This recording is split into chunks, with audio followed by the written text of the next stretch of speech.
విశాఖపట్నంలో జగన్మోహన్ రెడ్డి కట్టిన రాజభవనం మీద చాలా చర్చ నడుస్తోంది. ఈ సందర్భంగా సాక్షి పత్రిక అట్లాగే వైఎస్ఆర్సీపీ వాళ్ళు ఏ విధంగా సమర్థించుకుంటున్నారు అనేది చూస్తే చాలా విచిత్రాలు కనిపిస్తాయి. ఇవాళ సాక్షి పేపర్లో వేసిన వార్త ఏంటంటే, అద్భుత భవనాలపై అగ్లి ఏడుపు, 700 కోట్లతోటి నాసిరకంగా తాత్కాలిక సచివాలయం నిర్మించిన టీడీపీ ప్రభుత్వం, ఋషికొండలో 400 కోట్లతోనే ఐకానిక్ భవనాలు నిర్మించిన వైఎస్ఆర్సీపీ ప్రభుత్వం, తెలుగుదేశం ప్రభుత్వం అమరావతిలో నాసిరకమైన భవనాలు నిర్మించింది. ఇది వాళ్ళ వాదన. ఇది ఎంత తప్పుడు వాదన! అప్పటికీ ఇప్పటికీ ఏ విధంగా అమరావతిలో జరిగిన నిర్మాణాల మీద వక్రీకరించి ప్రజలు తప్పుదోవ పట్టిస్తున్నారు అనే విషయం మీద క్లారిటీ ఇవ్వాల్సిన అవసరం ఉంది ప్రజలకి. అందుకోసం ఈ వీడియో చేస్తున్నాను. ముందుగా అమరావతిలో కట్టిన భవనాలు ఏమిటి నాసిరకం భవనాలు? రెండో పదం వాళ్ళు వాడేది ఎక్కువగా తాత్కాలిక భవనాలు కట్టాడు గతంలో చంద్రబాబు నాయుడు గారు. వేరాజ్ జగన్మోహన్ రెడ్డి పటిష్టమైనటువంటి సిమెంటు రాళ్లతోటి కట్టాడు అక్కడ విశాఖపట్నంలో. ముందుగా అసలు అమరావతిలో కట్టిన భవనాల గురించి మాట్లాడుకుందామండి. ఫస్ట్ పాయింట్ ఏమిటంటే, అమరావతిలో కట్టినవి ప్రభుత్వ భవనాలు. ప్రభుత్వం కోసం, పాలనా వ్యవస్థ కోసం, పాలనా వ్యవహారాలు నడపడానికి, పాలనా వ్యవహారాలు కేంద్రంగా ప్రభుత్వ పాలన చూసేటువంటి వేలాది మంది ఉద్యోగులు పనిచేయడానికి వీలుగా, ప్రజాస్వామ్యానికే కేంద్రమైనటువంటి శాసనసభ, శాసన మండలి నిర్వహణకి వీలుగా, మొత్తం రాష్ట్రంలో న్యాయ వ్యవస్థకి కేంద్ర స్థానంగా ఉండేటువంటి హైకోర్టు నిర్వహణ కోసం చంద్రబాబు నాయుడు అమరావతిలో భవనాలు నిర్మించాడు.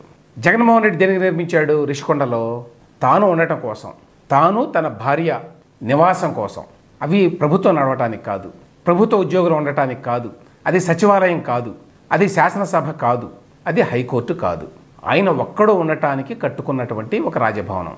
ప్రభుత్వ ధనంతో ప్రభుత్వ స్థలంలోనే కట్టారు, అది ప్రభుత్వం కిందే ఉంటుంది. కానీ ఎసెన్షియల్ డిఫరెన్స్ ఏమిటి? ఇక్కడ అమరావతిలో కట్టిన భవనాలు కీలకమైనవి రాష్ట్ర ప్రభుత్వం నడవటానికి. అసలు ఆ భవనాలు లేకుండా మొత్తం ప్రభుత్వ వ్యవస్థ అంతా హైదరాబాద్ నుంచి ఆంధ్రప్రదేశ్కి రావడానికి అవకాశం కూడా లేదు. వేరేస్ విశాఖపట్నంలో రిషికొండ మీద జగన్మోహన్ రెడ్డి కట్టినటువంటి ఈ రాజభవనం ఉన్నా లేకపోయినా కూడా ఏ రకమైన ఫరక్ పడదు రాష్ట్ర ప్రభుత్వ నిర్వహణకి. అమరావతిలో కట్టినటువంటి భవనం గవర్నమెంట్ కాంప్లెక్స్, రిషికొండలో జగన్మోహన్ రెడ్డి కట్టిన భవనం తాను ఉంటాను కట్టుకున్నటువంటి రాజభవనం. అది మెయిన్ డిఫరెన్స్. అంతేకాదండి, తాత్కాలిక భవనాలు కట్టాడు అక్కడ 700 కోట్ల రూపాయలు ఖర్చు పెట్టి. 400 కోట్లకే మేము బ్రహ్మాండం కట్టాం విశాఖపట్నంలో, ఐకానిక్ బిల్డింగ్ అట దానికి పేరు. సో ముందుగా అమరావతిలో కట్టిన భవనాల గురించి కొంత సమాచారం ఇస్తాను నేను. సెక్రటేరియట్ కోసం అని చెప్పి 5 భవనాలు కట్టారు, ఇంక్లూడింగ్ సీఎంస్ ఆఫీస్. సీఎం గారు కూర్చోవడానికి, ఆయన సమావేశాలు నిర్వహించడానికి, ఆయన అధికారులతో మాట్లాడడానికి సకల సౌకర్యాలు ఉన్నాయి. అదేవిధంగా కొన్ని వేల మంది ప్రభుత్వానికి గుండెకాయ వంటి సెక్రటేరియట్లో పనిచేసేటువంటి ఉద్యోగులు, వాళ్ళ యొక్క వసతి అక్కడ కల్పించారు వాళ్ళు పనిచేయడానికి. సో సెక్రటేరియట్లో మొత్తం 5 బిల్డింగులు ఉన్నాయి సీఎం ఆఫీస్తో కలిపి. అది ఒరిజినల్గా ఏంటంటే వేరే పర్పస్ కోసం తర్వాత యూజ్ చేసుకోవాలి అని చెప్పి గ్రౌండ్ ప్లస్ 7 ఫ్లోర్స్ కట్టే విధంగా పునాదులు వేశారు. కానీ యాక్చువల్గా కట్టింది గ్రౌండ్ ప్లస్ 1 మాత్రమే, ఎందుకంటే ప్రస్తుతానికి సెక్రటేరియట్ అక్కడ నడవాలి అనే ఉద్దేశంతో. ఇది కాకుండా పక్కన మళ్ళీ అసెంబ్లీ కౌన్సిల్ కోసం ఒక భవనం కట్టారు. అంటే మొత్తం 6 భవనాలు 45 ఎకరాల్లో కట్టారు వీటిని. ఈ 6 భవనాలని 6 లక్షల చదరపు అడుగుల్లో కట్టారు. 2016 ఫిబ్రవరిలో మొదలుపెట్టి ఈ సచివాలయ భవనాలు నిర్మించడం 2016 నవంబర్ నాటికి పూర్తి చేశారు. అంటే 8 నెలల కాలంలో కట్టారు అత్యంత వేగంగా. ఎందుకోసం అంటే ప్రభుత్వం హైదరాబాద్ నుంచి ఆంధ్ర రాష్ట్రానికి తరలి రావాలి అంటే అక్కడ వసతి ఉండాలి ఉద్యోగులకి పనిచేయడానికి. అందుకోసం అంత వేగంగా గవర్నమెంట్లో అన్ని రకాల విధి విధానాలు ఉంటాయి. ఊరికి ఆషామాషిగా కట్టడానికి వీలుండదు. అనేక రకాల అనుమతులు కావాలి, ఫైనాన్షియల్ క్లియరెన్స్లు కావాలి, అడ్మినిస్ట్రేటివ్ శాంక్షన్లు కావాలి. కాంట్రాక్ట్ ఎవరికి పడితే వాళ్ళకి ఇవ్వడానికి వీలు లేదు, వాటికి పద్ధతులు ఉంటాయి. సో చాలా డిలే అవుతుంది సాధారణంగా. అయినా కూడా 8-9 నెలల్లో కంప్లీట్గా పూర్తి చేశారు. ఇన్ని లక్షల చదరపు అడుగులు, అది గుర్తుంచుకోవాల్సింది. ఇక వసతుల విషయానికి వస్తే రిషికొండ రాజభవనంలో బాత్ టబ్బులు, పెద్ద పెద్ద టీవీ సెట్లు, పెద్ద పెద్ద బెడ్లు, బ్రహ్మాండమైన కమోడ్లు ఉన్నాయి నిజమే. కానీ సెక్రటేరియట్లో ఉన్న వసతులు ఎన్నో తెలుసా? మొత్తం సెంట్రలైజ్డ్ ఏసీ. ఇప్పుడు అమరావతిలో ఉన్న సెక్రటేరియట్ కొన్ని వందల వర్క్ స్టేషన్స్, మామూలు కంప్యూటర్స్ కాదు అవి, వర్క్ స్టేషన్స్ అవి, conference halls, video conferencing facilities, command control centre, banking facilities, post office, health centre. చాలామంది ఉద్యోగులు పనిచేస్తారు కాబట్టి వాళ్ళు చిన్నపిల్లలు ఉంటారు కాబట్టి వాళ్ళతోటి వాళ్ళ కోసం క్రష్, క్యాంటీన్, మొత్తం వ్యవస్థ అంతా కూడా ఐటీతో అనుసంధానమై ఉంటుంది. ఐటీ డిప్లాయ్మెంట్, అన్ని చోట్ల ఇంటర్నెట్ ఉంటుంది. ఇక ఎలక్ట్రికల్స్ అయితే భారీ ఎత్తున కొత్తగా ఏర్పాటు చేశారు. ఎందుకంటే అమరావతిలో ఆల్రెడీ ఈ స్థాయిలో ఎలక్ట్రికల్ సపోర్ట్ ఉండదు, ఏదో కరెంట్ ఉంటుంది అంతే. కానీ ఈ స్థాయిలో 24/7 అన్నీ నడవాలి అంటే పెద్ద ఎత్తున ఎలక్ట్రికల్ వ్యవస్థ ఉండాలి. అది నిర్మించారు. పెద్ద ఎత్తున భూగర్భ డ్రైనేజ్ నిర్మించారు. అంతర్గతంగా రోడ్లు, అంతర్గతంగా ల్యాండ్స్కేపింగు చాలా పెద్ద ఎత్తున చేశారు. ఎందుకంటే 45 ఎకరాల్లో కట్టారు. ఇన్ని వసతులతోటి సెక్రటేరియట్ తయారైంది. ఎందుకోసం? దాదాపు 3-4 వేల మంది ప్రభుత్వ ఉద్యోగులు పనిచేయడం కోసం. మరి రిషికొండలో ఉన్నటువంటి రాజభవనంలో ఎంతమంది ఎవరు పనిచేస్తారు? ఒక్క ముఖ్యమంత్రి గారు, ఒక్క ముఖ్యమంత్రి ఆయన భార్య ఉండటానికి. సో ఒక్కడి కోసం కట్టింది అది. వేలాది మంది ఉద్యోగుల కోసం కట్టింది Amaravati secretariat. Plus Amaravati secretariat అనేది గుండెకాయ లాంటిది మొత్తం రాష్ట్రంలో అడ్మినిస్ట్రేషన్కి. అది లేకుండా ప్రభుత్వం లేదు. దానితో పాటుగా లెజిస్లేటివ్ అసెంబ్లీ, లెజిస్లేటివ్ కౌన్సిల్ భవనాలను కట్టారు. 1,20,000 అడుగుల్లో శాసనసభ, శాసన మండలికి వసతి కల్పించారు. అత్యాధునిక సౌకర్యాలు కల్పించారు. అందులో 11 భాషల్లో అనువాదం చేయడానికి అక్కడ మరి వసతి ఉంది. స్పీకర్ ఆఫీసు, మంత్రులకి క్యాబిన్లు, 52 క్యాబిన్లు ఉన్నాయి అక్కడ. మంత్రులు అందరూ కూర్చోవడానికి, పనిచేసుకోవడానికి 2 కమిటీ మీటింగ్ హాళ్ళు ఉన్నాయి. 150 మంది ఉద్యోగులు ఉంటారు అసెంబ్లీలో. వాళ్ళ కోసం మరి ఏర్పాట్లు, వర్క్ స్టేషన్స్, పెద్ద లైబ్రరీ, మీడియా కోసం అరేంజ్మెంట్స్. చాలామంది ఉండవల్లి అరుణ్ కుమార్ లాంటి వాళ్ళు కూడా అప్పట్లో వెళ్ళి అసెంబ్లీకి చాలా అద్భుతంగా ఉంది హైదరాబాద్ అసెంబ్లీతో పోలిస్తే, సకల సౌకర్యాలు ఇక్కడ ఉన్నాయి అని చెప్పిన మాట కూడా వాస్తవం. దాంతోపాటుగా జ్యుడిషియల్ కాంప్లెక్స్ పేరుతోటి 8.4 ఎకరాల్లో 2.5 లక్షల చదరపు అడుగుల్లో హైకోర్టు భవనాన్ని నిర్మించారు. హైకోర్టు అంటే ఇంకా దానికి ఎలాబొరేట్గా ఎన్ని అరేంజ్మెంట్స్ ఉంటాయో తెలుసు.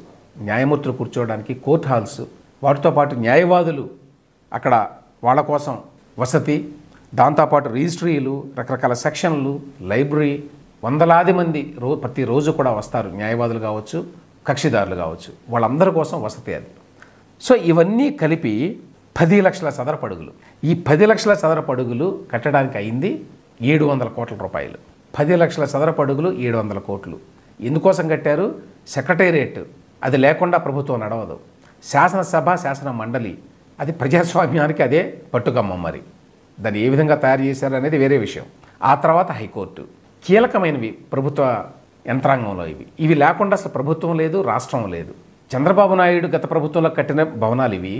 జగన్మోహన్ రెడ్డి రిషికొండలో కట్టినటువంటి భవనం, రాజభవనం, ఆయన ఉండటానికి, ఆయన పడక గది, ఆయన గెస్ట్లను కలవడానికి పెద్ద పెద్ద హాల్స్, ఆయనకి కాన్ఫరెన్స్ హాలు, ఆయన మరి వీడియోలు, సినిమాలు చూడడానికి భారీ ఎత్తున హోమ్ థియేటరు, ఆయనకి సహాయం చేయడానికి కొంతమంది అధికారులు పక్కన. దానికి దీనికి ఎంత తేడా ఉంది?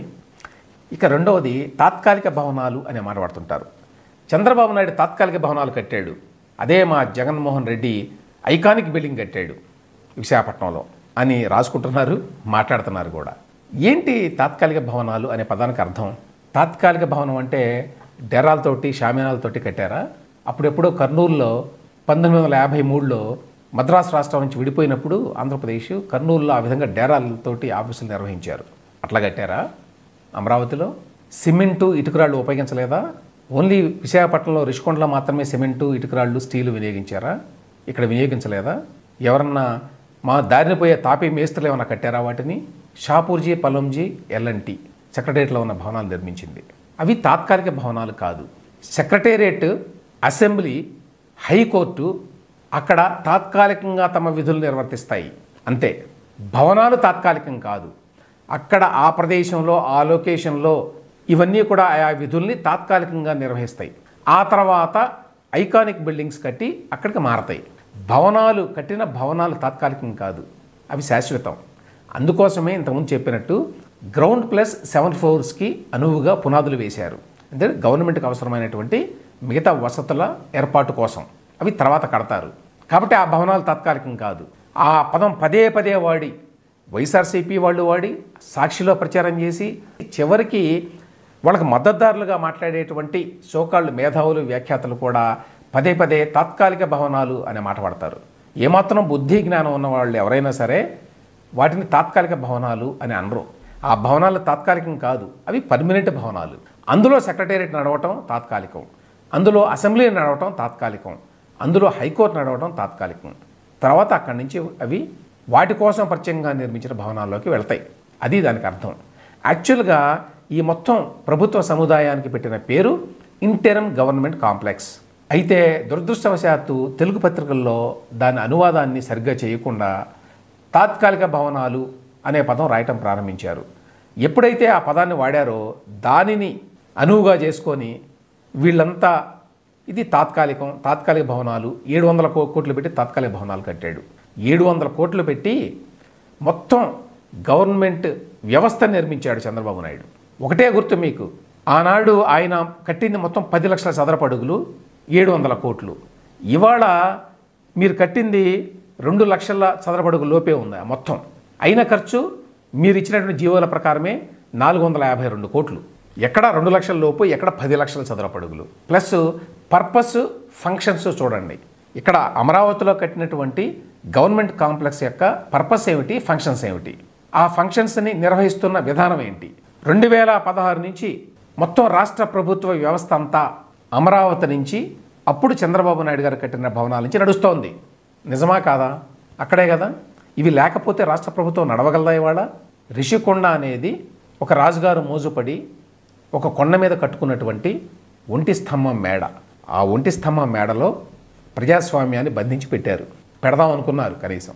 వేరే అమరావతిలో కట్టిన భవనాలు ఇవన్నీ కూడా ప్రభుత్వ వ్యవస్థని, ప్రభుత్వ యంత్రాంగాన్ని నడిపించడానికి అవసరమైనవి, కీలకమైనవి. వాటి యొక్క పనులు అవి 2016 నుంచి ఇవాళ వరకు గవర్నమెంట్ అక్కడి నుంచే నడుస్తోంది. ఎప్పుడో అక్కడ లీక్ అయిందట వర్షం వస్తే. అప్పుడెప్పుడో లీక్ అయిందని మీ పత్రికలో రాశారు. 2018లో వైఎస్ఆర్సీపీ ప్రభుత్వం అధికారంలోకి వచ్చింది. అప్పటి నుంచి మొదలుకొని మొన్న 2024 వరకు జగన్మోహన్ రెడ్డి ప్రభుత్వం అక్కడి నుంచి నడిచింది కదా అమరావతి నుంచి. ఎప్పుడైనా ఒక వర్షపు చుక్క లీక్ అయింది అనేటువంటి వార్త ఎక్కడైనా చూసారా? అంటే అర్థం ఏంటి?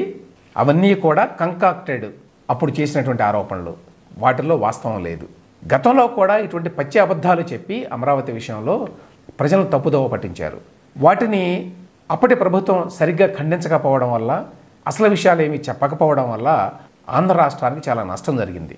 మళ్ళీ అటువంటి నష్టం జరగకుండా, మళ్ళీ ఆ పరిస్థితి పునరావృతం కాకుండా ఇదిగో ఈ వివరాలని చెప్తున్నా. విశాఖపట్నంలో రిషికొండలో జగన్మోహన్ రెడ్డి కట్టిన భవనం ఆయన సొంత అవసరాల కోసం. దానివల్ల విశాఖపట్నానికి కానీ ఆంధ్ర రాష్ట్రానికి కానీ ఎటువంటి ఉపయోగం లేదు. అది ఉన్నా లేకపోయినా ఎటువంటి తేడా పడదు ప్రభుత్వానికి.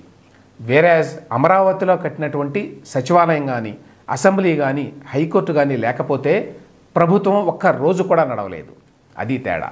జగన్మోహన్ రెడ్డి ప్రభుత్వం అమరావతిని వివాదంలోకి దింపి పనులన్నింటినీ అర్ధాంతరంగా ఆపేసింది 2019 నుంచి. అయినా కూడా మరి ఇవాళ గవర్నరు, ముఖ్యమంత్రి, ప్రధాన కార్యదర్శి, మంత్రులు, అలాగే సెక్రటరియట్ ఉద్యోగులు, మొత్తంగా పాలనా వ్యవస్థ ఇవాళంతా కూడా రాష్ట్రం నుంచే నడుస్తోంది, రాష్ట్రం నడిబొడ్డు నుంచే నడుస్తోంది. అంటే కారణం ఏంటి? ఆనాడు చంద్రబాబు నాయుడు తక్షణావసరాల కోసం అని చెప్పి ఆయన నిర్మించినటువంటి ఈ భవనాలన్నీ. లేకపోతే ఆంధ్రప్రదేశ్ రాష్ట్రానికి ప్రభుత్వమే, పాలనా వ్యవస్థే ఉండేది కాదు.